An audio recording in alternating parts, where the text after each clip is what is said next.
Hi everyone, in learning outcome number 6 of module 1, we will cover the adrenal glands and the hormones they release and also how this will affect our bodies. The adrenal glands are these wedges of glandular and neuroendocrine tissue that will sit on top of the kidneys, as we can see over here. Since we have two kidneys, one on each side, we will have two adrenal glands. For the adrenal glands to secrete their hormones, they will need to be influenced by the hormones that are released from the anterior pituitary. But first, the hypothalamus is the one that secretes the corticotropin releasing hormone that will then send a signal to the anterior pituitary gland to secrete the adrenocorticotropic hormone. And this hormone is the one that will act on the adrenal glands to stimulate them to secrete their hormones. They will have this very rich blood supply, and this will cause this gland to experience actually one of the highest rates of blood flow in the body. Now, as we can see from this image, the adrenal cortex is the outer layer of the adrenal gland, and it will be subdivided into three different zones. We have the zona glomerulosa, the zona fasciculata, and the zona reticularis. In each of these different zonas or areas, they will secrete their own hormones. And then internally, in the middle, we have the adrenal medulla, which will then secrete its own hormones as well. And these are examples over here of the hormones that are secreted in each of these areas. So in the zona glomerulosa, we have aldosterone that's secreted, and that's a type of the mineralocorticoids. In the zona fasciculata, we have mainly cortisol, but we also have corticosterone and cortisone, and these are types of glucocorticoids. Then in the zona reticularis, we have androgens, which an example is dehydroepiandrosterone, or DHEA. You guys know I'm not going to say that word again. And then the adrenal medulla is going to secrete stress hormones, more specifically epinephrine and norepinephrine, and we will see all those in details. But this image here is good because it gives you a little review of everything that's happening and where it is happening on the adrenal glands. Let's start with the adrenal cortex, and it will be a component of what we call the hypothalamic pituitary adrenal axis, or HPA axis. And this will secrete steroid hormones that are important for the regulation of several functions. These are the long-term stress response, blood pressure and blood volume, nutrient uptake and storage, fluid and electrolyte balance, and even inflammation. The adrenal cortex, it will produce more than 24 hormones. That's how important this gland is. And collectively, sometimes they're referred to as adrenocorticosteroids.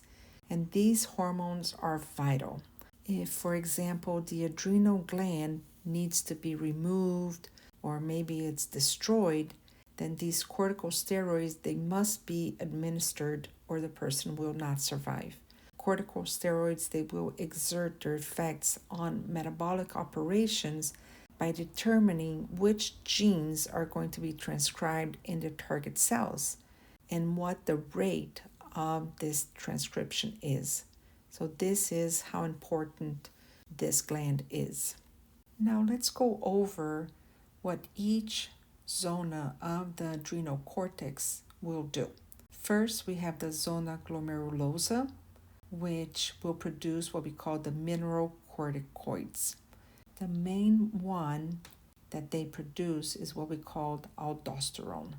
And this hormone will target the kidney cells that regulate the ionic composition of urine. So as a result of this, it will cause the retention of water and sodium ions. In exchange, it will get rid of potassium ions. And by doing this, it prevents or reduces the loss of fluid in urine.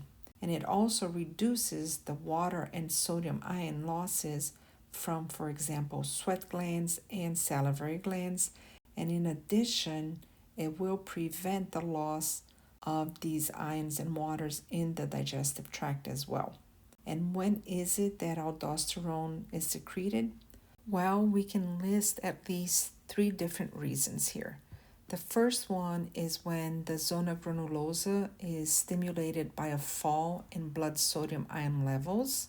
Also, when there's a rise in blood potassium ion levels, or when you have the arrival of another hormone, which is called the angiotensin II hormone.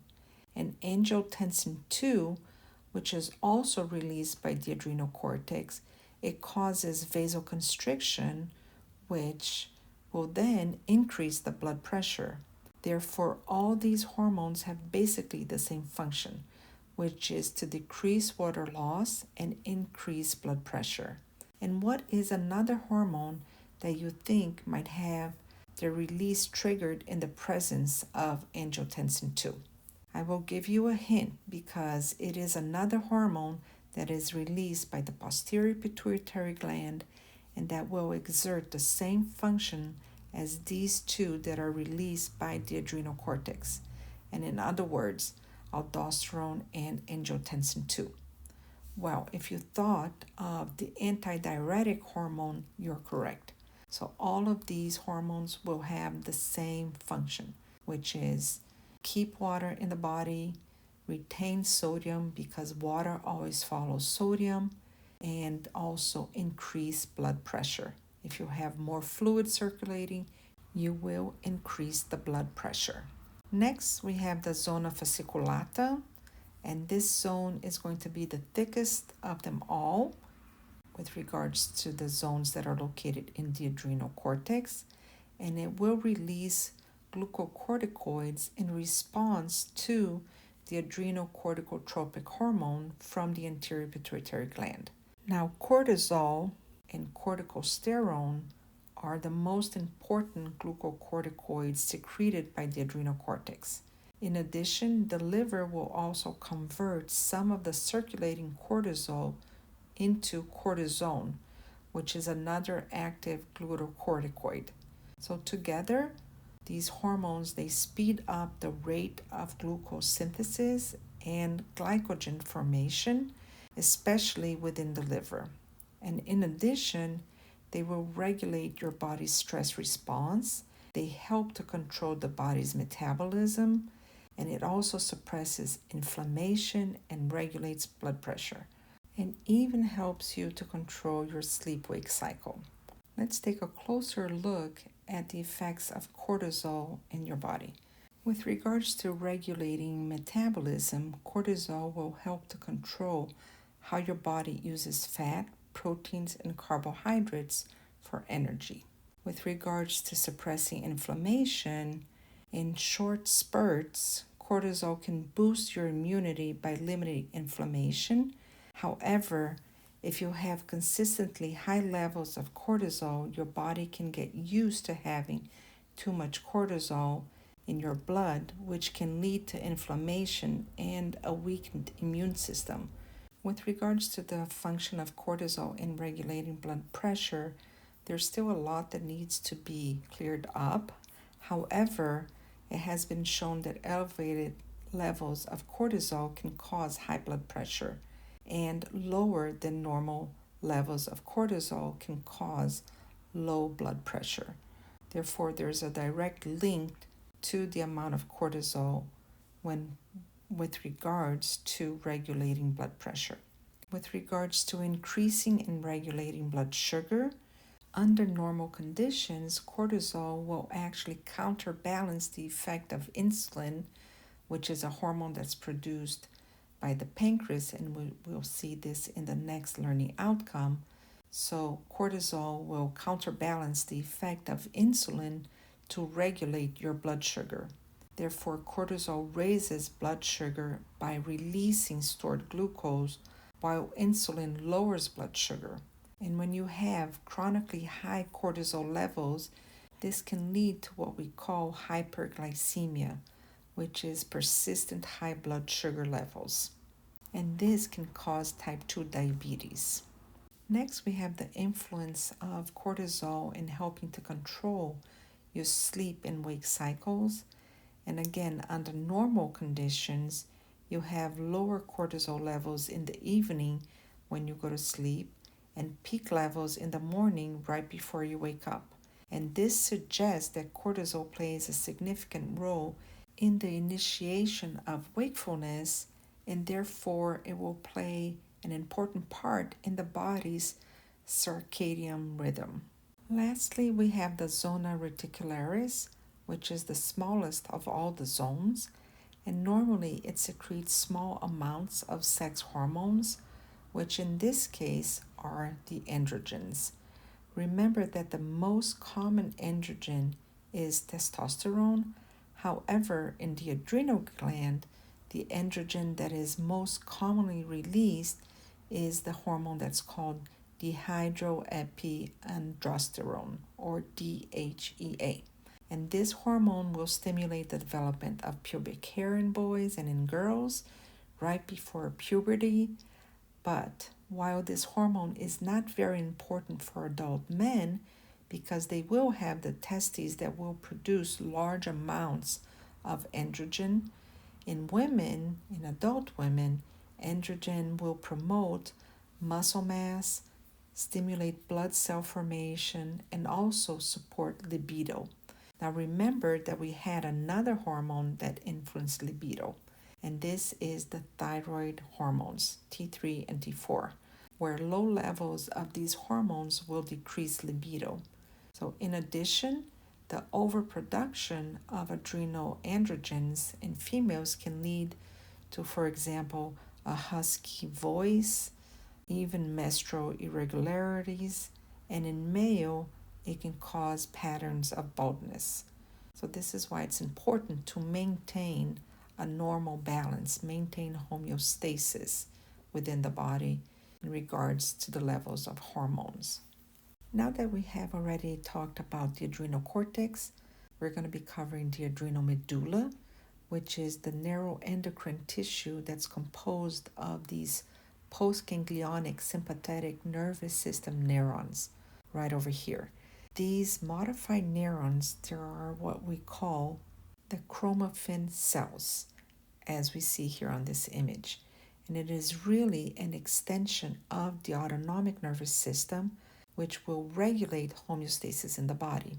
So the sympathomedullary pathway, or SAM, which is this pathway between the sympathetic nervous system and the adrenal medulla, involves the stimulation of the medulla by impulses that are coming from the hypothalamus via the neurons that are present in the thoracic spinal cord. Maybe you can recall from the lecture of the autonomic nervous system that the nerves that leave the thoracic and the lumbar regions are part of the sympathetic neurons, and the ones that leave the brain and the sacral regions are part of the parasympathetic neurons. Therefore, when the impulses arrives in the medulla, it stimulates the two cell types in this region to secrete epinephrine and norepinephrine. Epinephrine can be called adrenaline, and norepinephrine can be called noradrenaline. Both will prepare the body for the fight or flight response to stress, but adrenaline has slightly more of an effect on your heart, and norepinephrine has more of an effect on your blood vessels. Now remember that these hormones, they're being released by endocrine glands. So this means that this response will last longer than the response from the sympathetic activation. In addition, you have 3 times more epinephrine being released than norepinephrine. And this is why after you have a fight or flight response, it takes your body a while to return to its normal state because of these long-lasting effects of the hormones that are being released into the blood vessels instead at the synaptic sites. Therefore, from listening all the functions that occur at the adrenal cortex and the adrenal medulla, we can conclude that one of the major functions of the adrenal gland is to respond to stress. Now, stress can either be physical or psychological or even both. And the physical stresses will include, for example, exposing the body to injury, walking outside in the cold and wet conditions without a coat, for example, or even malnutrition. And psychological stresses include the perception of a physical threat to you, like a fight with a loved one or just a bad day at school. Hopefully, you guys aren't having any of those.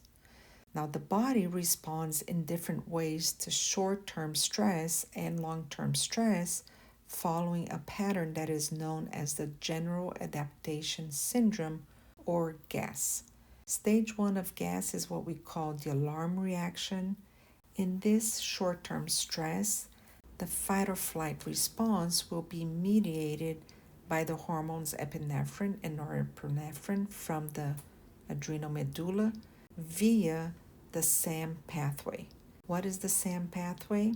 Well, it's the pathway that we covered on the previous slide, which is the sympathomedullary pathway, which basically is telling us that it's the pathway between the sympathetic nervous system and the adrenal medulla. And their function is to prepare the body for an extreme physical exertion. And once the stress is relieved, the body quickly returns to normal. Now, if the stress is not soon relieved, then the body adapts to the stress in the second stage that's called the stage of resistance.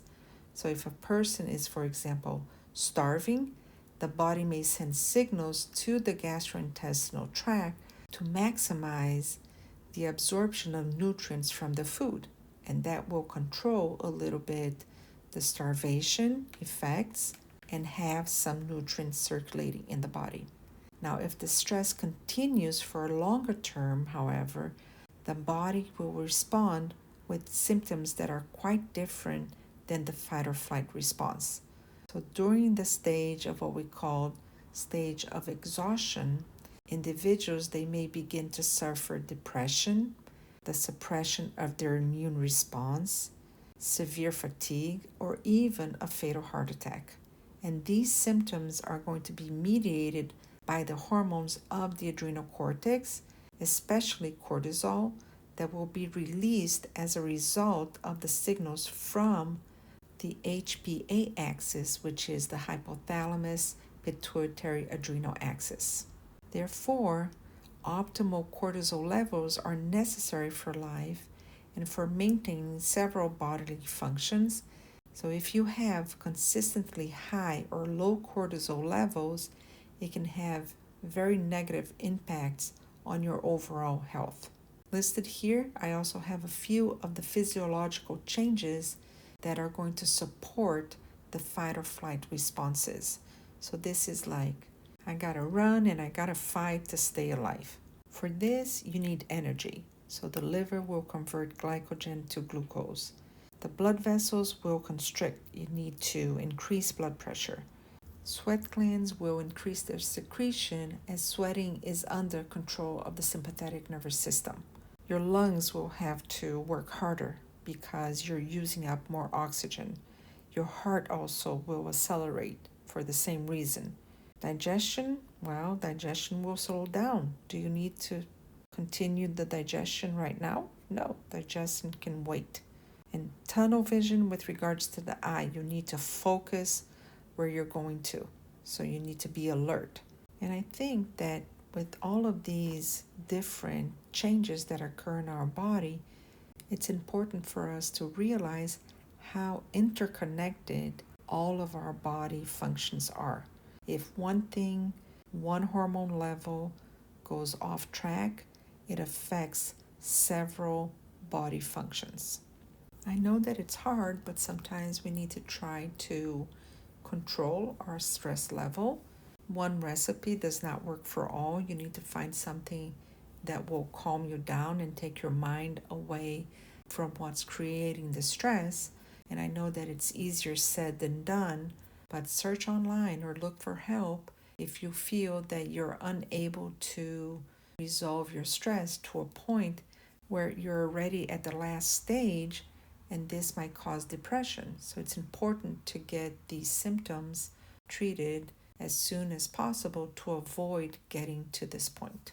And if you don't know where to look for help and you need help, just reach out. Send me an email and I will definitely help you out or do the best that I can to help you out.